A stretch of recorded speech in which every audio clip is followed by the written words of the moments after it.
અત્યાર સુધીના ગ્રામરના લેક્ચરમાં સાદા વર્તમાનકાળમાં કેવી કેવી ક્રિયાઓનો સમાવેશ થાય છે તે શીખી લીધું. ત્યારબાદ સહાયક ક્રિયાપદ અને મુખ્ય ક્રિયાપદ વચ્ચે શું ફેર છે તે પણ શીખી લીધું. ત્યાર પછી આપણે સાદા વર્તમાનકાળના જે 3 સ્ટેપના સહાયક ક્રિયાપદો છે તો વર્ણનાત્મક, એમિઝાદ, એને આપણે સર્વનામની સાથે કેવી રીતે વાપરવી એ પણ શીખી લીધું. ત્યારબાદ માલિકી દર્શાવતા હેવ અને હેઝ ક્રિયાપદો છે તેને આપણે સર્વનામોની સાથે કેવી રીતે વાપરીશું તેની પણ ચર્ચા કરી. ત્યારબાદ ડુ અને ડઝ આ 2 સહાયક ક્રિયાપદો સાદા વર્તમાનકાળમાં એવા છે કે જે નકાર વાક્ય અને પ્રશ્નાર્થ વાક્યમાં જ જોઈ શકાય છે અને વિધાન વાક્યમાં તે હોય છે છતાં દેખાતા નથી. એટલું આપણે ચર્ચા કરી. હવે આપણે એ શીખવાનું છે આજે કે કોઈ પણ મુખ્ય ક્રિયાપદને તમારે સાદા વર્તમાનકાળના રૂપમાં ફેરવવું હોય તો કેવી રીતે ફેરવવું, એના કેટલાક નિયમો છે. તો એ નિયમોની આજે આપણે ચર્ચા કરી લઈએ કે કોઈ પણ મેં તમને કીધું તે પ્રમાણે કે વિધાન વાક્યની અંદર તમે ડુ અને ડઝ લખો છો છતાં જોઈ શકાતું નથી. એવી રીતે તો કેવી રીતે થાય? લખીએ અને છતાં દેખાય નહીં તો એનો મતલબ શું?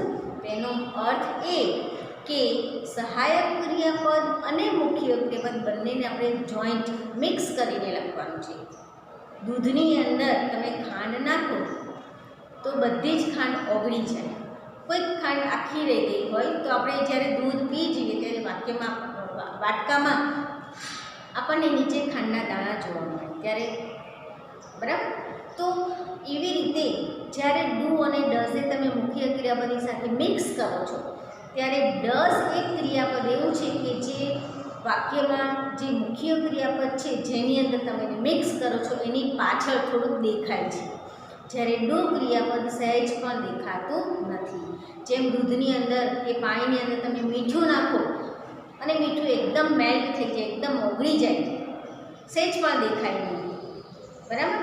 તો એવી રીતે ડુ ક્રિયાપદ મુખ્ય ક્રિયાપદની અંદર નાખો તો એ સહેજ પણ દેખાય નહીં, પણ ડઝ ક્રિયાપદ જો તમે મુખ્ય ક્રિયાપદની સાથે મિક્સ કરો છો તો એ તમને થોડુંક પાછળ દેખાય છે. તો એ ક્યારે અને કેવી રીતે દેખાય છે તેના કેટલાક નિયમો છે. તો આપણે એને સમજી લઈએ કે આ ડઝ ક્યારે વાપરવાનું છે. તો જ્યારે તમારા વાક્યની અંદર કર્તા તરીકે હી, શી અથવા ઈટનો ઉપયોગ થયો હોય ત્યારે જ તમારે ડઝવાળું મુખ્ય ક્રિયાપદ વાપરવાનું છે. બાકીના બધા સર્વનામોની સાથે તો આપણે ડુવાળું ક્રિયાપદ જ વાપરવાનું છે. તો હવે આ ડઝવાળા ક્રિયાપદો કેવી રીતે બને છે તેની આપણે ચર્ચા કરી લઈએ. કદાચ તમે આગળના કોઈ ધોરણમાં બહુવચનના નિયમો શીખ્યા હશો. બહુવચનના નિયમો કે કોઈ પણ વસ્તુ, કોઈ પણ સ્પેલિંગની પાછળ એસ અથવા ઈએસ લગાવો એટલે તે વસ્તુનું બહુવચન થાય. એ બહુવચનના જે નિયમો છે તે જ નિયમો અહીંયા સાદા વર્તમાનકાળના રૂપો બનાવવાના નિયમો છે. પણ ખાલી ફરક એટલો છે કે બહુવચનમાં વસ્તુનું બહુવચન થાય અને અહીંયા આપણે સાદા વર્તમાનકાળમાં ક્રિયાપદો હોવા જોઈએ. તો પહેલો નિયમ એનો કેવો છે કે જો કોઈ મુખ્ય ક્રિયાપદની પાછળ, જો કોઈ પણ મુખ્ય ક્રિયાપદના અંતે double S, SH, CH, x અથવા ઓ હોય, જો કોઈ મુખ્ય ક્રિયાપદના અંતે double S, SH, CH, x અથવા ઓ હોય તો તેવા મુખ્ય ક્રિયાપદોની અંતે તમે ઈએસ લગાવો એટલે તે સાદા વર્તમાનકાળનું ક્રિયાપદ બની જશે. દાખલા તરીકે ડબલ એસ વાળું આપણે ક્રિયાપદ લખીએ ટુ પાસ. પાસ એટલે પસાર થવું. આ કોઈ વસ્તુ નથી, આપણે બહુવચન નથી બનાવતા, આપણે સાદા વર્તમાનકાળના ક્રિયાપદો બનાવીએ છીએ. તો આ ક્રિયાપદ છે, આ ક્રિયાપદને અંતે ડબલ એસ છે, એની પાછળ તમે જ્યારે ડઝ નાખશો ત્યારે તમારું સ્પેલિંગ આવું બનશે, પાસીસ, પસાર થાય છે, બરાબર છે? એવી રીતે બીજું એસએચ વાળું એક ઉદાહરણ લઈએ વસ્તુ હોય તેની આગળ ટુ ના લખીએ. આને ટુ લગાવ્યું છે એનો મતલબ કે એ મુખ્ય ક્રિયાપદ છે. ટુ બ્રશ એટલે દાંત સાફ કરવા.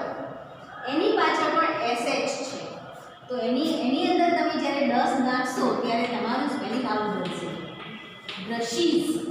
જો ડુ નાખો તો આવું બને બ્રશ, કેમ કે ડુ તો ક્યારે દેખાતું નથી, પણ ડ નાખશો તો આવી રીતે બનશે બ્રશીઝ. બરાબર છે. પછી છે ch વાળું ક્રિયાપદ લખી વોચ. વોચ એટલે જોવું, નિહાળવું. બરાબર. તો હવે આ ક્રિયાપદ છે, એનો સ્પેલ છેલ્લા અક્ષરો છે ch. તો એની અંદર તમે જ્યારે ડુ નાખશો, સાંભળ્યું બરાબર, ડુ નાખશો તો તમારું સ્પેલિંગ આવું બનશે, વોચ. આ ડુ નાખેલું જ છે અંદર, પણ ડુ તો બહાર દેખાતું નથી, પણ જો ડઝ નાખશો તો આવું બનશે, વોચીસ. બરાબર. પછીનો અક્ષર છે x. તેનું આપણે ક્રિયાપદ લખીશું મિક્સ. મિક્સ એટલે ભેગું કરવું, મિશ્રણ બનાવવું. તો આની અંદર જ્યારે તમે ડુ નાખશો ત્યારે તમારો સ્પેલિંગ આવું બનશે, પણ જ્યારે ડઝ નાખશો ત્યારે તમારું સ્પેલિંગ આવું બનશે, મિક્સીસ. બરાબર. પછી ઓ વાળું એક ક્રિયાપદ લખીએ ગો. ગો છેલ્લો ઓ છે. જ્યારે આની અંદર તમે ડુ નાખશો તો સ્પેલિંગ બનશે ગો, પણ ડઝ નાખશો તો સ્પેલિંગ બનશે ગોઝ. બરાબર છે. આ પહેલો નિયમ કે જ્યારે કોઈ મુખ્ય ક્રિયાપદના અંતે double S, sh, ch, x અથવા o હોય તો તેવા મુખ્ય ક્રિયાપદોની અંતે તમે es લગાવો. અમે બધે es લગાવ્યું છે, તો તે સાદા વર્તમાન કાળનું ક્રિયાપદ બને. પણ શરત એ કે આ બધા ક્રિયાપદો હોવા જોઈએ, વસ્તુ નહીં.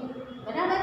તો આવા શબ્દો તમે ક્યારે વાપરશો? તો કે ભાઈ જ્યારે વાક્ય આની આગળનો શબ્દ એટલે કે કર્તા તમારો ત્રીજો પુરુષ એકવચનમાં હોય ત્યારે. જ્યારે તમારા વાક્યમાં ત્રીજો પુરુષ એકવચનનો કર્તા હી, શી, ઇટ હોય ત્યારે જ તમે આ પ્રકારના ક્રિયાપદોનો ઉપયોગ કરી શકો છો. આ પહેલો નિયમ. હવે આપણે બીજો નિયમ શીખી લઈએ. આ બધા નિયમો બહુવચનના નિયમો છે. બહુવચનમાં આવા જ નિયમો છે, પણ એમાં વસ્તુ છે અને આમાં ક્રિયાપદ છે. ત્યારબાદ બીજો નિયમ છે કે જો કોઈ ક્રિયાપદને અંતે વ્યંજન એની પછી વાય હોય, વ્યંજન હોય અને એની પછી વાય હોય તો તમારે વાય કાઢી નાખવાનો, એની જગ્યાએ આઈ અને પછી es લગાવવાનો. તો એ સાદા વર્તમાન કાળનું ક્રિયાપદ બને. દાખલા તરીકે ટુ ફ્લાય. ફ્લાય એટલે ઉડવું. બરાબર. આ છેલ્લે વ્યંજન વત્તા વાય, આ વ્યંજન તો ખબર જ છે, એ, ઈ, આઈ, ઓ, યુ. આ 5 સ્વર એની સિવાયનો કોઈ પણ અંગ્રેજીનો લેટર એટલે વ્યંજન. આ વ્યંજન અને પછી વાય હોય તો એને તમારે જ્યારે સાદા વર્તમાન કાળના રૂપમાં ફેરવવું હોય તો વાય કાઢી નાખવાનો, એની જગ્યાએ આઈ કરવાનો અને પછી es લગાવવાનો. એટલે કેવી રીતે સ્પેલિંગ બનશે? આપણે આખો સ્પેલિંગ અહીંયા લખી લઈએ, FLIES, ફ્લાઇસ, ઉડે છે. બરાબર. એ રીતે બીજો ક્રિયાપદ જોઈએ તો ક્રાય. આમાં પણ વ્યંજન વત્તા વાય છે, તો આનો સ્પેલિંગ આમાં જ્યારે તમે ડુ નાખશો તો ક્રાયનું ક્રાય જ રહેશે. તો જો તમે ડુ નાખો તો આવો સ્પેલિંગ બને, પણ તમે ડઝ નાખો છો તો આવો બને, ક્રાઇઝ. બરાબર. પછી બીજો એક સ્પેલિંગ, બીજો એક ક્રિયાપદ લઈએ ટ્રાય. જો આની અંદર તમે ડુ નાખશો તો સ્પેલિંગ આવો રહેશે, પણ જો તમે ડઝ નાખ્યું તો આવું બની જાય. બની જાય ને? હા. તો આવા સ્પેલિંગ ક્યારે વાપરવાના? તો કે ભાઈ જ્યારે તમારા વાક્યમાં કર્તા તરીકે ત્રીજો પુરુષ એકવચન હી, શી, ઇટ હોય ત્યારે. દાખલા તરીકે આ બેબી ક્રાઇઝ, બાળક રડે છે. બરાબર. મોહન ટ્રાઇઝ, મોહન પ્રયત્ન કરે છે. આ બર્ડ ફ્લાઇઝ, પક્ષી ઉડે છે. એટલે જ્યારે ત્રીજો પુરુષ એકવચનનો કરતા હોય ત્યારે તમે આ ક્રિયાપદનો વાક્યમાં ઉપયોગ કરી શકો છો. આ બીજો નિયમ હતો. હવે ત્રીજો નિયમ આપણે જોઈ લઈએ. ત્રીજો નિયમ શું કહે છે? આપણે સોરી આ નથી લખવાનું. બધા નિયમો બોર્ડ પર લખેલા જ રાખું છું, એ તમે નજર મારે તમારી નજરમાં કે કેવી રીતે આ નિયમો હોય છે. હવે એના પછીનો ત્રીજો નિયમ છે કે જો કોઈ ક્રિયાપદને અંતે સ્વર હોય અને પછી વાય હોય તો એની પાછળ ફક્ત એસ લગાવો. ફક્ત એસ લગાવશો એટલે તમારું એ સાદા વર્તમાન કાળનું ક્રિયાપદ બની જશે. દાખલા તરીકે હું અહીંયા લખીશ ક્રિયાપદ તરીકે ટુ બાય. બાય એટલે શું થાય? ખરીદી. જો અહીંયા સ્વર છે, આ યુ સ્વર છે, સ્વર વત્તા વાય, તો સ્વર અને વાય હોય ત્યારે એની પાછળ તમે ફક્ત એસ લગાવશો એટલે આ સાદા વર્તમાન કાળનું ક્રિયાપદ બની જશે. જો તમે અંદર ડઝ નાખશો, ડુ નાખશો તો આવો જ સ્પેલિંગ રહેશે, પણ ડઝ નાખશો તો આવો બની જશે. બરાબર? એવી રીતે બીજો સ્પેલિંગ છે ટુ સે એટલે કહેવું. સ્વર વત્તા વાય. જો તમે એની અંદર ડુ નાખો તો સ્પેલિંગ આવો રહેશે, પણ ડઝ નાખશો તો આવો બની જશે. બરાબર? બીજો એક ક્રિયાપદ જોઈ લઈએ ટુ પ્લે. સ્વર વત્તા વાય. આની અંદર જો તમે ડુ નાખો તો તમારો સ્પેલિંગ આવો જ રહે, પણ ડઝ નાખો તો આવો રહે. એટલે આવા સ્પેલિંગ ક્યારે વાપરશો તો કે જ્યારે વાક્યમાં સર્વનામ કે કર્તા તરીકે વાક્યમાં ત્રીજો પુરુષ એકવચન હોય ત્યારે તમે આ એસ વાળા ક્રિયાપદ, અને જ્યારે બહુવચનનું કોઈ કર્તા હોય તો એસ વગરના ક્રિયાપદનો તમે ઉપયોગ કરી શકો. તો હવે આને આધારે આપણે કેટલીક ખાલી જગ્યાઓ કે કેટલાક વાક્યો કેવી રીતે બને છે એની આપણે ચર્ચા કરી લઈએ. બરાબર છે? હવે હું આ નિયમો મૂકી નાખું છું. તમે બરાબર અત્યાર સુધી જોયા જ છે કે હવે તમને યાદ રહી ગયા હશે. હું એક ક્રિયાપદ લખીશ, એના ઉપરથી અલગ અલગ 4-5 વાક્યો લખીશ. હવે એ ક્રિયાપદોને આપણે એક જ ક્રિયાપદને આપણે એ 4-5 વાક્યોની અંદર કેવી રીતે વાપરવાનું છે એની આપણે ચર્ચા કરવાની છે. દાખલા તરીકે એક ક્રિયાપદ મેં લખ્યું છે અહીંયા સિંગ. હવે આ સિંગનો ઉપયોગ આપણે અલગ અલગ વાક્યમાં કરવાનો છે. દાખલા તરીકે આઈ, યુ, પછી મીના, વી અને ધે. બરાબર? આ બધાની પછી ખાલી જગ્યા છે. A song.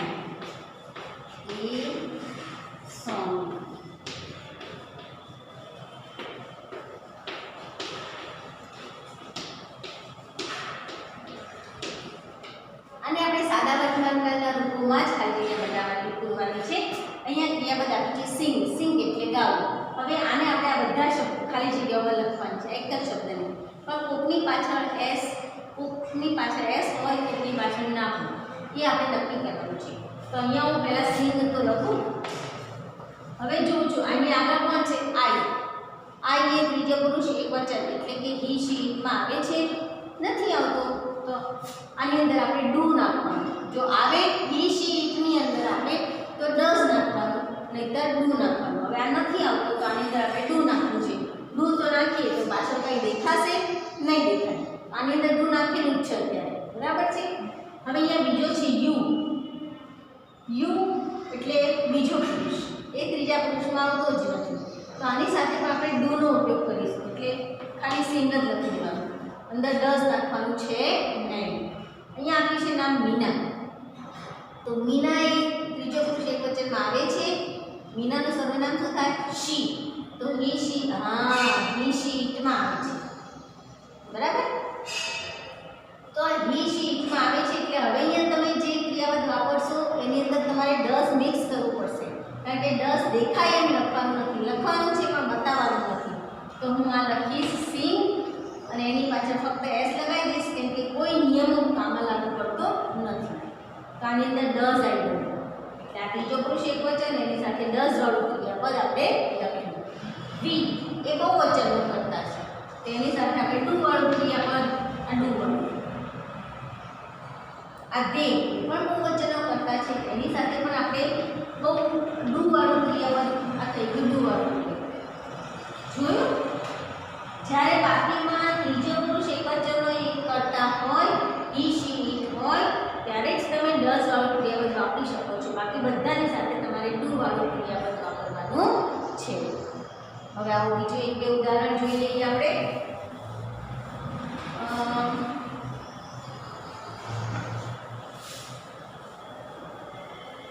તમારી એક્સરસાઇઝ આઈ થિંક આ પ્રકારની જ છે. જે એક્સરસાઇઝ હશે એના હું ફોટા તો તમને મોકલીશ જ. હવે આપણે એક બીજું ક્રિયાપદ લખીએ છીએ ડ્રિંક. હવે એનું વાક્ય લખીશું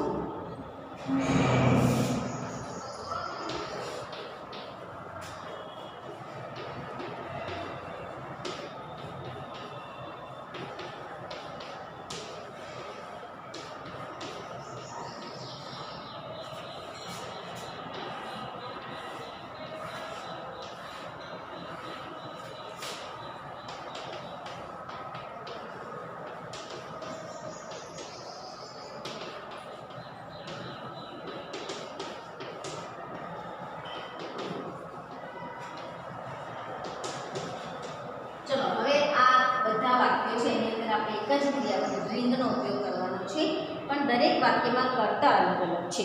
હવે તમારે નક્કી કરવાનું છે કે કોની સાથે આપણે ડઝ વાળું ક્રિયાપદ વાપરીશું અને કોની સાથે આપણે ડુ વાળું ક્રિયાપદ વાપરીશું. બરાબર છે? તો સૌથી પહેલા આપણે જોઈ લઈએ કર્તા. પહેલામાં છે આઈ, બીજામાં છે યુ, ત્રીજામાં છે શીતલ, ચોથામાં છે ધ કેટ, પાંચમામાં છે વી અને છઠ્ઠામાં છે ધે. તો હવે આપણે પહેલેથી જોઈ લઈએ આઈ. ત્રીજો પુરુષ એકવચનમાં આવે છે નથી આવતું તો ડ્રિંકનું ડ્રિંક. આની અંદર આપણે શું નાખ્યું? ડુ નાખ્યું. ડુ એટલે દેખાશે. યુ ત્રીજો પુરુષ એકવચનમાં આવે છે નથી આવતું, એમાં પણ ડુ વાળું ક્રિયાપદ નથી નાખવું. શીતલ ત્રીજો પુરુષ એકવચનમાં આવે છે, હા આવે છે, તો અહીંયા આપણે ડઝ નાખીશું. ડઝ થઈ ગયું. આમાં કોઈ નિયમ લાગુ નથી પડતો એટલે એસ સીધો લગાવી દેવાનો. કેટ બીજો પુરુષ એકવચનમાં આવે છે, ઈટમાં આવે છે, એટલે એના પણ આપણે ડઝ વાળું ક્રિયાપદ વાપરીશું. વી બીજો પુરુષ એકવચનમાં આવે છે નથી આવતું, તો ત્યાં આપણે વાપરીશું ફક્ત ડ્રિંક, ડુ વાળું ક્રિયાપદ. ધે બીજા પુરુષ એકવચનમાં આવે છે નથી આવતું, તો ત્યાં આપણે ડુ વાળું ક્રિયાપદ લખીશું. આ રીતે તમારે વિચારીને લખવાનું કે ભાઈ કયો કર્તા ત્રીજા પુરુષ એકવચનમાં છે, એની સાથે આપણે એસ અથવા ઈએસ વાળું ક્રિયાપદ નિયમ પ્રમાણે. મેં 3 નિયમો શીખવાડ્યા તમને 10 લગાવવાના. એ ત્રણેય નિયમોમાંથી એક પણ નિયમ આમાં લાગુ ના પડતો હોય તો એની પાછળ ફક્ત એસ લગાવી દેવાનો. ડઝનો ફક્ત એસ. બરાબર? તો આ રીતે તમને સમજ પડી જવી જોઈએ કે કયો કર્તા છે તો કેવું ક્રિયાપદ વાપરવું, ડઝ વાળું કે ડુ વાળું. બરાબર? હજી એકાદ ઉદાહરણ જોઈ લઈએ આપણે.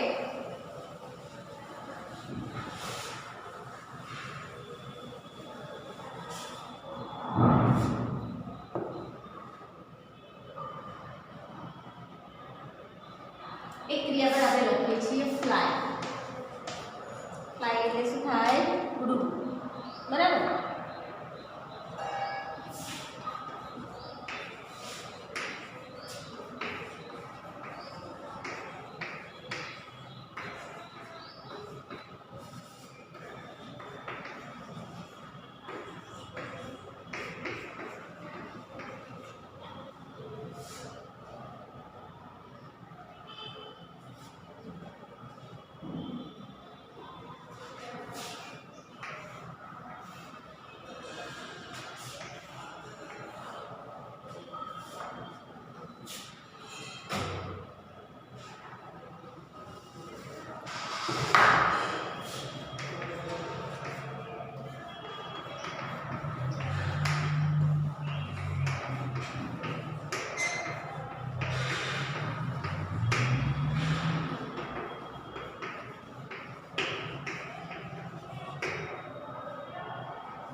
ફ્લાય એટલે ઉડવું, ઉડાડવું બનવું. બરાબર? ચલો હવે આ બધા સર્વનામોને આધારે આપણે આ ફ્લાયના અલગ અલગ રૂપો લખવાના છે. આઈ એ ત્રીજા પુરુષ એકવચનમાં આવે છે નથી આવતું. તો આની અંદર આપણે ડુ નાખીને લખવાનું એટલે આપણે ડુ નાખીને લખી નાખીએ. બરાબર. આઈ ફ્લાય કાઇટ્સ, હું પતંગો ચગાવું છું. પછી યુ ત્રીજા પુરુષ એકવચનમાં આવે છે નથી આવતું એટલે અહીંયા પણ આપણે ડુ વાળું ક્રિયાપદ લખીશું. તમે પતંગો ચગાવો છો. પછી છે દર્શન, હી શીમાં આવે છે ત્રીજા પુરુષ એકવચનમાં આવે છે હા આવે છે કેમ કે દર્શન એ છોકરો છે એટલે હી કહેવાશે. તો એની અંદર એની સાથે આપણે ડઝ વાળું ક્રિયાપદ લખવાનું છે. હવે ડઝ લખીએ પછી યાદ કરો, જો આ વ્યંજન વત્તા વાળું વ્યંજન છે અને પછી વાય છે એટલે વાયને કાઢીને ત્યાં આઈએસ કરવાનું ને એટલે ફ્લાઇઝ. દર્શન ફ્લાઇઝ કાઇટ્સ, દર્શન પતંગો ચગાવે છે. પછી છે એ બર્ડ ખાલી જગ્યા in the sky, in the sky એટલે આકાશમાં, પક્ષી આકાશમાં ઉડે છે આપણે એવું લખવાનું છે. હવે જો આ ત્રીજા પુરુષ એકવચનમાં આવે છે, પક્ષી આવે છે ને ઈટમાં આવે છે એટલે એની સાથે આપણે ડઝ વાળું ક્રિયાપદ એટલે વળી પાછું આ જ આવશે ડઝ વાળું ક્રિયાપદ ફ્લાઇઝ. પછી પક્ષી આકાશમાં ઉડે છે.